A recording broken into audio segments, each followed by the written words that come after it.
Shalom Bapak Ibu yang dikasihi Tuhan, kita akan mendengarkan firman Tuhan. Sebelumnya mari kita berdoa.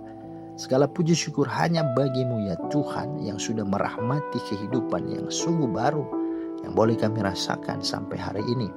Kami bersyukur juga bahwa ada kesempatan kami akan membaca dan merenungkan firman-Mu. Karena itu ya Roh Kudus, tolong kami agar kami memahami firman-Mu dan kami boleh hidupi dalam kesehari-harian kami. Dalam Kristus Yesus Tuhan kami berdoa. Amin. Firman Tuhan kita terambil dari Efesus 5 ayat 14.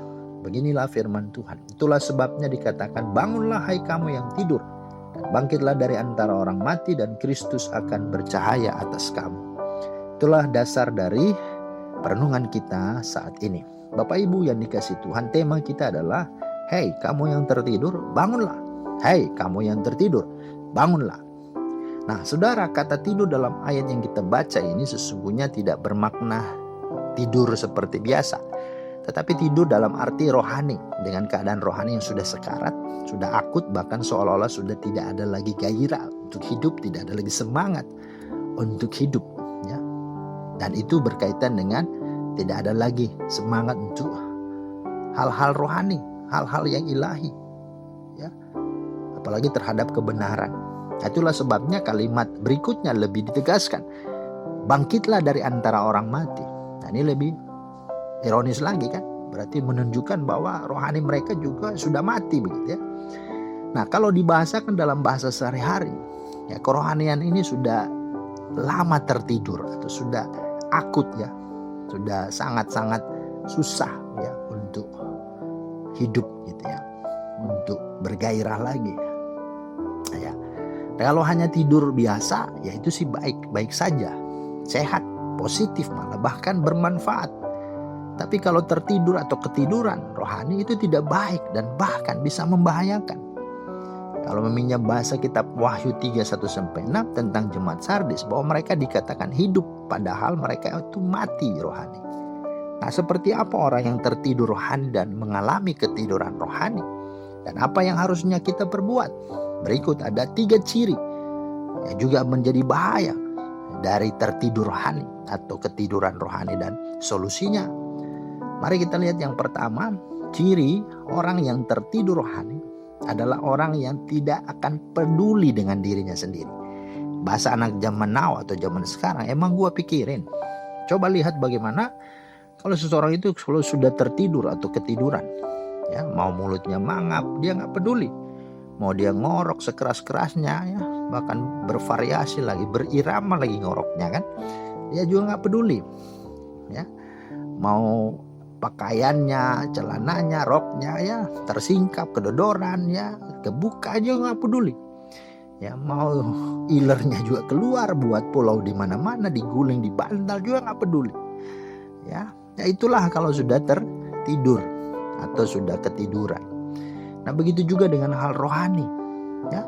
Dia mau berdosa, mau buat jahat, mau mencuri, mau menjatuhkan, menghakimi, dia mau memfitnah, dia mau tidak beribadah, dia mau hancurkan rumah tangganya, mau korupsi dan lain sebagainya, dia tidak peduli ya. Dalam bahasa kitab Efesus 1 sampai dengan ayat yang ke 21 ini ada jelas tentang bagaimana orang itu bercabul, bagaimana orang itu serakah, bagaimana orang itu berkata-kata kotor. Dia juga gak peduli, karena itu hidupnya yang sungguh-sungguh gelap.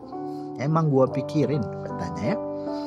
Nah hal yang kedua, ciri orang yang tertidur rohani adalah orang yang tidak peduli dengan peka dengan keadaan sesamanya dan sekitarnya. Gak peduli dengan keadaan sesama dan keadaan sekitarnya. Bahasa sederhananya dia tidak sensitif, tidak ada yang namanya sense of care ya. Coba lihat bagaimana kalau seseorang itu tertidur atau ketiduran ya. Contoh ketika dia menonton TV ya, karena ketiduran ya bisa kebalik ya, TV yang menonton dia. Ya, mungkin ada yang mengalami ya. Nah waktu ada hujan tiba-tiba turun, dia tidak tahu lagi, padahal dia baru selesai nyuci dan menjemur pakaiannya. Ya belum lagi kalau suaminya pulang tengah malam karena ya dari luar kota, ketuk-ketuk pintu tetapi istrinya sudah ketiduran. Akhirnya suaminya tidur di halaman rumah. Itulah kalau sudah tertidur atau ketiduran. Nah, begitu juga dengan hal rohani. Ya, seperti saat-saat ini bangsa kita mengalami bencana, baik bencana alam, bencana kemanusiaan, bencana apa lagi? Ya, kesehatan. Ya, banyak yang sudah meninggal, banyak yang lagi kena positif lagi, banyak lagi sedang menunggu hasilnya. Nah, orang-orang disuruh untuk social distancing, physical distancing. Bahkan pemerintah sudah buat PSBB, ya, pembatasan sosial berskala besar. Tapi orang-orang tidak peduli. Ya, bahkan banyak terjadi viral mana ya siapapun tidak lagi peduli kan, karena untuk dirinya ya dia marah aparat dan sebagainya.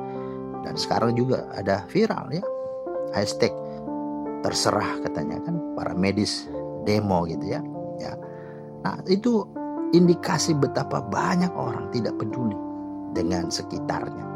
Bahkan ada terjadi kelaparan di mana-mana, ada terjadi juga PHK di mana-mana, ada terjadi kesusahan pekerjaan di mana perusahaan sudah tidak lagi mempekerjakan sehingga sulit mencari nafkah.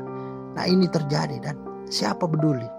Nggak ada yang langsung, tapi itulah yang kadang-kadang terjadi. Ya, banyak orang karena ketiduran rohani tidak peduli. Ya, padahal banyak makan korban. Dan saudara-saudara, inilah yang menjadi akibat daripada orang yang tertidur rohani. Yang ketiga, orang yang tertidur rohani, dia tidak sadar dan tidak awas bahwa ada bahaya mengancam. Ya, coba lihat bagaimana kalau seseorang itu sudah tertidur atau ketiduran. Ya, mau ada maling kah, perampok kah datang ke rumahnya, dia sudah nggak tahu. Dan itu yang terjadi, yang kita sering nonton kan. Hartanya dikuras habis, ya. Kemudian apa? Seisi rumahnya, ya ada yang disekap, bahkan juga ada yang korban, yang dibunuh, yang dibantai dengan tidak peri kemanusiaan. Ya, itu terjadi. Nah, saudara, di sisi lain di Alkitab juga ada contoh kisah anak muda bernama Eutikus dalam Kisah Rasul 27-12. Dia duduk di dekat jendela dan apa? Dia mendengar ya Paulus bercerita sampai tengah malam sehingga dia mengantuk dan akhirnya tertidur dan akhirnya dia jatuh dan mati. Ya, tapi ya puji Tuhan dia bisa hidup lagi oleh kuasa Tuhan dan perkenanan Tuhan. Nah, itulah yang terjadi ya.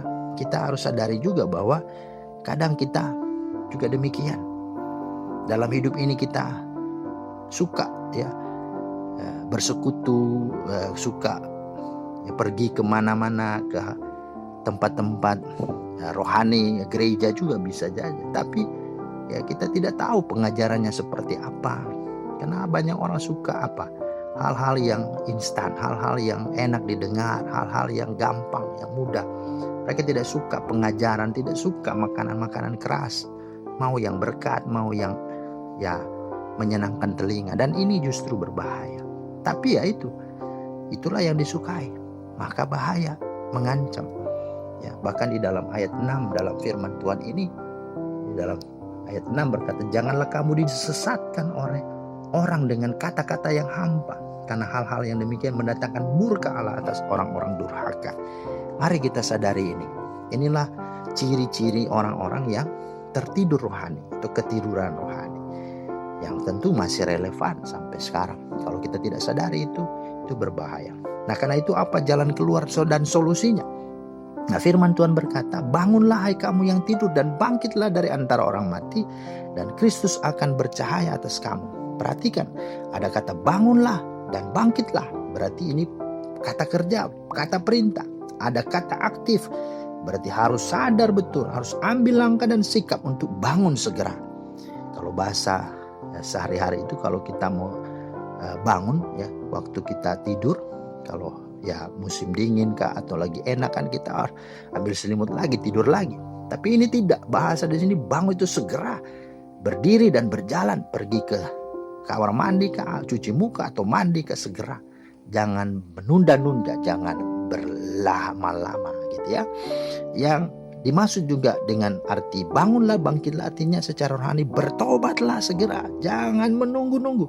Bertobatlah, berbaliklah dari segala ketiduran rohani, dari segala yang jahat, dan mari berikanlah hidup, percayakanlah hidupmu kepada Tuhan. Intim dan bangunlah persekutuan yang akrab dengannya. Serta apa? Muliakanlah Tuhan dengan hidupmu. Jangan lagi menurut dirimu, tapi mari peduli dan pikirkanlah kepentingan orang lain. Sebagaimana Filipi 2, 1-4. Janganlah tiap-tiap orang hanya memperhatikan kepentingannya sendiri, tetapi kepentingan orang lain juga. Ya, dalam firman Tuhan ini jelas di sana dikatakan, jadilah terang, mari kita bercahaya. Maka itulah yang terjadi. Dikatakan pada akhirnya Kristus akan bercahaya atas kamu. Artinya kita diterangi olehnya. Cahaya dari Tuhan ada menyingkapkan, menghancurkan segala kegelapan, segala kemunafikan dalam diri kita. Kita menjadi pribadi yang terang. Dan pada akhirnya terang itu memancarkan, menyinarkan cahaya kepada orang lain. Dan orang lain akan melihat terang itu dan memuliakan Tuhan. Inilah yang terjadi. Karena itu bangunlah, bangkitlah dari ketertiduranmu, dari segala hal yang membuat engkau tidak maju dan tidak hidup di dalam terang Tuhan. Tuhan yang menolong dan memberkati kita semua. Amin.